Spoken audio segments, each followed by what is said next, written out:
Ya, bismillahirrahmanirrahim. Assalamualaikum warahmatullahi wabarakatuh. Selamat pagi anak-anakku. Ya, di hari kedua MPLS ini, semoga kalian masih dalam keadaan sehat walafiat, tidak kekurangan apapun, dan kalian tetap semangat untuk menjalankan yang namanya MPLS daring ini. Ya, jadi meskipun kita tidak bisa bertatap muka secara langsung, ini tidak akan mengurangi yang namanya hikmatan ya atau apa kekhidmatan dalam menjalankan yang namanya MPLS dari ini. Perkenalkan, nama Bapak itu Harun Abdul Rashid di SMP Islam Al-Azhar ini. Bapak menjabat sebagai kurikulum. Ya. Selain kurikulum, Bapak juga menjabat sebagai tenaga pengajar, yaitu guru IPA dan guru matematika. Nanti untuk 1 tahun ke depan kita akan bertemu di pelajaran matematika. Ya. Nah, pada kesempatan hari ini Bapak akan menjelaskan tentang materi MPLS, yaitu kurikulum sesuai dengan jabatan yang Bapak pegang untuk tahun ini. Nah, mungkin kalian bertanya, apa sih yang dimaksud dengan kurikulum? Seringkali kalian mendengar yang namanya istilah kurikulum. Nah, sekarang kan lagi happening itu adalah kurikulum 13. Nah, apa sih yang dimaksud dengan kurikulum itu? Jadi kurikulum itu adalah merupakan pedoman ya dalam sistem pembelajaran kita di negara kita khususnya ya. Jadi setiap pembelajaran di sekolah kita itu tidak terlepas dari yang namanya atau tidak boleh keluar dari yang namanya kurikulum yang telah dibuat oleh pemerintah. Nah, untuk tahun sekarang ya SMP Islam Al-Azhar itu menerapkan yang namanya kurikulum 2013. Jadi kurikulum ini udah diterapkan di SMP ini selama 3 tahun. Jadi untuk tahun sekarang ini merupakan angkatan yang pertama untuk 2003 untuk kurikulum 2013. Nah, kita lihat mengapa sih kita harus memakai yang namanya kurikulum 2013. Yang pertama, itu merupakan keputusan pemerintah RI yang berlaku untuk semua sekolah di Republik ini. Jadi mulai dari SD sampai SMA itu harus menerapkan yang namanya kurikulum 2013 ya. Kurikulum ini dinilai lebih sempurna. Alasannya, kurikulum 2013 memberikan perhatian lebih menyeluruh kepada diri seorang peserta didik. Jadi ini lebih menekankan kepada setiap individu peserta didik ya. Nah, ini K13 itu mengasah kemampuan berpikir atau nalar atau akal budi. Nah, K13 juga itu mengasah kemampuan perasaan hingga membentuk sikap-sikap hidup yang baik. Dan yang terakhir, K13 mengasah keterampilan hidup. Nah, ini kemampuan itu yang diasah dan yang diasah ini diukur dan dinilai oleh guru serta dilaporkan kepada orang tua siswa dalam bentuk buku rapor. Jadi setiap tingkah laku kita ya baik di sekolah maupun di rumah itu akan dinilai ya. Terus keterampilan yang paling penting adalah pengetahuan. Jadi ingat ya, untuk sekolah maupun kurikulum 2013 ini tidak hanya pengetahuan saja yang dinilai ya. Ada beberapa aspek yang dinilai yang akan dimasukkan ke dalam nilai raport kalian. Nah, apa saja sih mata pelajaran dalam K13? Jadi ini untuk SMP ini itu berbeda dengan SD. Jadi kalau misalkan SD itu kan ada istilah kalau misalkan di kelas 1 sampai kelas 3 itu ada seperti dengan tematik. Nah, di SMP itu mata pelajaran udah terpisah ya. Jadi ini satu guru untuk satu mata pelajaran. Tapi berbeda kan dengan yang di SD itu kan satu guru itu untuk semua mata pelajaran kecuali PJOK dan PAI ya. Nah, di sini untuk SMP Islam Al-Azhar itu ada 11 mata pelajaran yang harus kalian ikuti ya. Yang pertama itu ada PAI atau Pendidikan Agama dan Budi Pekerti, itu satu minggunya itu adalah 3 jam ya. Untuk Pendidikan Pancasila dan Keluarga atau PKN itu 3 jam per minggu. Bahasa Indonesia itu 6 jam per minggu, bahasa Inggris itu 4 jam ya, 4 jam per minggu, matematika itu 5 jam per minggu, IPA atau ilmu pengetahuan alam itu 5 jam per minggu, IPS atau ilmu pengetahuan sosial itu 4 jam per minggu, SBK atau seni budaya dan seni dan budaya ya itu 3 jam per minggu. PJOK atau Pendidikan Jasmani dan Olahraga Kesehatan itu 3 jam per minggu dan prakarya itu 2 minggu. Jadi ingat ya, ada SBK, ada prakarya. Kalau misalkan SBK itu lebih ke kesenian, tapi untuk prakarya itu kepada kerajinan. Ya, jadi hasil ada nanti kalian bisa ditugaskan untuk membuat hasil karya ya dari bahan-bahan tertentu. Ya, misalkan dari plastik atau botol bekas. Ya. Nah ini untuk satu minggunya itu ada 40 jam pelajaran.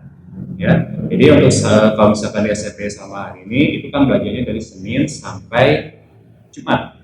Jadi satu harinya itu adalah 8 jam. Nah, Bapak lupa ya untuk waktu belajar di SMP Sapaan hari ini dari kalau normal itu dari jam 7 sampai jam 4 sore ya. Nah, karena sekarang lagi COVID, jadi kalian belajarnya di rumah itu jadwal pelajarannya lebih singkat lagi ya. Jadi biasanya kalau untuk normalnya itu satu jamnya itu 40 menit, tapi sekarang berhubung kita belajar di rumah atau daring itu satu jamnya 30 menit. Jadi kalian mulai belajar itu dari jam 7 sampai jam 1 siang ya.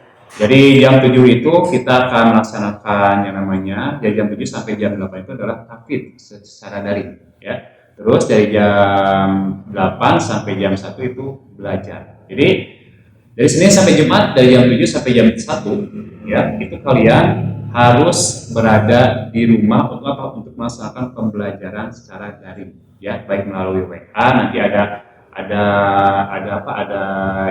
Google Classroom, ada Zoom meeting, atau nanti ada yang lainnya, ada apa itu atau quizzes ya. Nanti kalian ingat ya, jam 7 sampai jam 1 itu kalian jangan kemana-mana, tetap di rumah, stay at home ya. Kalau udah dari Senin sampai Jumat, kalau misalkan udah dari udah jam 1 ya kalian boleh main atau mengerjakan tugas yang diberikan oleh guru ya. Nah, kita di sini apa saja sih yang dinilai dalam K13 ya? Ada beberapa penilaian dalam K13 atau kurikulum 13 ini ya. Yang pertama adalah sikap spiritual, sikap sosial, ilmu pengetahuan, dan keterampilan. Nah, 4 ini yang akan dinilai oleh guru-guru kalian, dari spiritual, dari ini ya, keagamaan, sosial itu interaksi kalian dengan sesama manusia, baik dengan apa, seperti dengan teman atau dengan guru ya. Terus yang selanjutnya ada pengetahuan, kepada ini udah pasti ya. Jadi ini kalian belajar itu untuk apa? Untuk menerima ilmu pengetahuan. Ini akan dinilai juga dari itu ya. Terus ada nilai keterampilan ya. Nah, apa sih yang dimaksud dengan nilai spiritual? Itu adalah sikap seseorang beriman ya.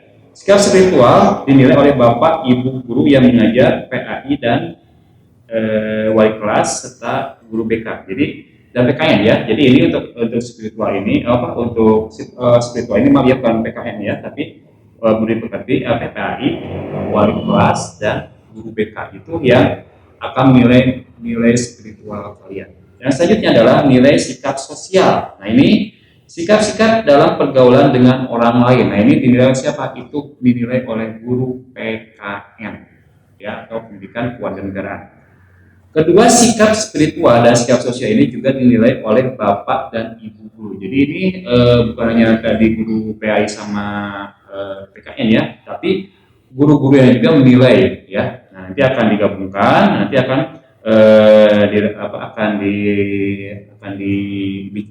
didiskusikan, nanti hasilnya adalah nilai akhir kalian ya. Selanjutnya itu apa? Nilai pengetahuan. Nah, ini nilai tentang pemahaman dan penguasaan materi pelajaran yang diberikan oleh guru. Nah, ini berlaku untuk semua mata pelajaran. Ya, pengetahuan yang paling baru ya. Nah, ini ingat ya, ini untuk pengetahuan itu didapatkan dari tugas ya, itu baik PR atau tugas nanti ya, untuk tugas daring ya, baik kelompok maupun perorangan ya. Jadi kalau misalkan nanti ada ulangan harian, PTS atau mid semester, dan ulangan akhir semester atau UAS. Nah, kalau semua nilai itu baik, pasti nilai di rapotnya juga baik. Ya, kalau misalkan kurang, ya berarti di rapotnya akan kurang baik juga. Ya. Terus apa itu keterampilan? adalah tentang keterampilan yang ditunjukkan seorang siswa dalam mengerjakan sebuah tugas yang diberikan. Nah, ini dapat diperoleh melalui apa keterampilan itu, melalui keterampilan dan kerajinan saat mengerjakan tugas, ya seperti diskusi kelompok, presentasi dan lain-lain. Hasil pekerjaan, nah ini ya keterampilan ini seperti tugas yang dikilik, hasil diskusi dan hasil penelitian. Selanjutnya yang terakhir, keseluruhan hasil pekerjaan yang dikumpulkan. Nanti kalau misalkan kalian ada tugas, kalau misalkan kalian rajin mengumpulkannya, selain kalian mendapatkan nilai yang namanya nilai pengetahuan, juga nanti dapat nilai keterampilan. Jadi itu ya 3 poin yang akan dinilai dalam nilai keterampilan. Ingat sekali lagi ya, keterampilan dan kerajinan, hasil pekerjaan, keseluruhan hasil pekerjaan. Nah sekarang bagaimana bentuk nilainya? Nah, ini ya untuk nanti di rapot itu ada deskripsi ya, dan ada KKM ya, BKM batas kelulusan minimal ya, atau kalau itu KKM ya. Untuk KKM di SMPI Sakalan hari ini kelas 7 itu adalah 65, kelas 8 itu 68, dan kelas 9 maaf ya, kelas 9 adalah 70. Ya, jadi kalau misalnya kalian kelas 7 sekarang itu batas KKM-nya adalah 65 ya. Jadi kalau misalkan 60 bawah 65 berarti kalian harus remedial. Jadi kalau misalkan kalian ulangan hariannya 65 berarti harus remedial ya. Kalau misalkan di atas 65 berarti kalian akan melaksanakan namanya pengayaan. Untuk apa? Penambahan nilai ya. Bagaimana siswa dikatakan baik? Yaitu seorang siswa dikatakan baik dan berhasil bila nilai spiritual dan sosialnya baik. Jadi minimal itu adalah B ya untuk predikat sosial dan spiritualnya ya. Nilai pengetahuan dan keterampilan di atas KPM dari masing-masing mata pelajaran. Predikat untuk masing-masing mata pelajaran adalah A, B, dan C. Jika boleh ada D ya. Kalau misalkan D berarti kalian dikatakan nilainya kurang, bukan buruk tapi kurang. Dia harus mengadakan remedial untuk memperbaiki yang itu menjadi C. Ya. Bagaimana siswa dikatakan tidak berhasil? Nah, siswa tidak berhasil bila banyak mendapatkan nilai di bawah KM ya, dan berarti kalian itu kalau misalkan banyak nilai di bawah 65 berarti kalian berarti dikatakannya tidak. Nah, ini bagaimana siswa tidak berhasil? Nah, ini siswa tidak berhasil bila banyak mendapatkan nilai B, nilai di bawah nilai KKM dan berikutnya D. Itu terjadi jika dia tidak rajin sekolah, ya, tidak rajin mengerjakan tugas, nilai ulangan tidak tuntas karena malas belajar, dan juga sikap kurang baik terhadap sesama seperti suka berkelahi, membuli teman, malas beribadah dan lain-lain. Nah, kalau misalkan yang berhasil berarti ya yang nilainya itu di atas berarti nilainya A, B, C atau paling bagus itu adalah A ya. Berarti A itu berarti 90 sampai 100 nilainya ya. Dan setelah sikapnya B minimal ya, dan itu tidak ada nilai yang di atas di bawah KKM. Jadi untuk SMP selama ini hari ini untuk untuk syarat kenaikan kelas itu ada beberapa hal. Yang pertama itu minimal ya untuk sikap adalah B. Jadi kalau misalkan C cukup atau D apa kurang itu berarti kalian tidak akan naik kelas. Yang kedua, ini ya untuk sikap ya, ini kalian tidak boleh ada catatan melanggar peraturan sekolah. Jadi ingat ya kalau misalkan di sini itu kalau misalkan ada pelanggaran atau kalian melakukan kesalahan baik di dalam sekolah maupun di luar sekolah itu nanti ada catatannya ya, nanti di sini ada guru BP itu akan mencatat semua pelanggaran. Nanti kalau misalkan sekali melanggar itu ada SP1, kedua itu ada SP2, dan nanti kalau misalkan ketiga itu ada SP3, kalian mendapatkan SP3 kalian akan dikeluarkan ya. Terus yang nilainya di bawah KKM itu tidak boleh lebih dari 2 mata pelajaran ya. Dan yang terakhir itu adalah untuk kehadiran itu tidak boleh tidak boleh dari 20% hari. Jadi kalau misalkan 100 hari 100 hari belajar tidak boleh kalian hafal lebih dari 20 hari. Kalau misalkan tidak boleh berarti kalian tidak naik ya. Jadi ya mungkin untuk materi hari ini tentang kurikulum ya, terutama kurikulum 2013 yang dipakai ya, mestinya dipakai di SMP Islam Al ini. Jadi mudah-mudahan dengan tayangan video saja ini kalian bisa mengetahui kurikulum 2013 yang dipakai di SMP Islam Al. Jadi mudah-mudahan kalau misalkan kalian nanti ya di semester 2 kalian udah, dan mudah-mudahan ya kita doakan bersama-sama mudah-mudahan wabah ini sudah berakhir ya, dan nanti di semester 2 kalian bisa ke sekolah ya, bisa bertatap muka dengan guru-guru yang ada di sini, bisa bertatap muka dengan teman-teman baru yang meskipun dalam satu semester ini kalian tidak mengenal ya teman kelas kalian. Kalau misalkan guru juga itu dalam tayangan video atau nanti video callan ya, mudah-mudahan dan kita doakan secara bersama-sama, mudah-mudahan corona ini segera berakhir dan kehidupan itu berjalan secara normal seperti dulu ya. Begitu ya, penyampaian materi dari Bapak, mudah-mudahan kalian bisa menerima dengan baik, dan ingat nanti di akhir itu ada pertanyaan ya yang akan Bapak share di grup WA. Nanti dijawab seperti yang kemarin dan dijawab dengan baik dan benar. Ya mungkin itu saja ya. Mohon maaf jika ada kesalahan. Ada salam dari Bapak. Ketemu lagi. Assalamualaikum warahmatullahi wabarakatuh.